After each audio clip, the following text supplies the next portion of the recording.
bwiza cyane.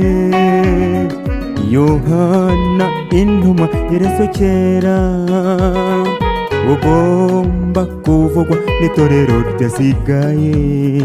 Ubwo n'ubutumwa bw'abamarayika batatu.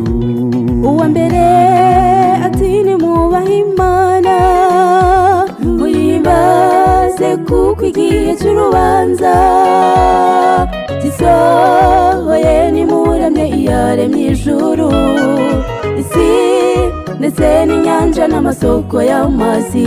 Umuresha wese nzamuha kwicarana nanjye ku ntebe yanjye y'ubwami.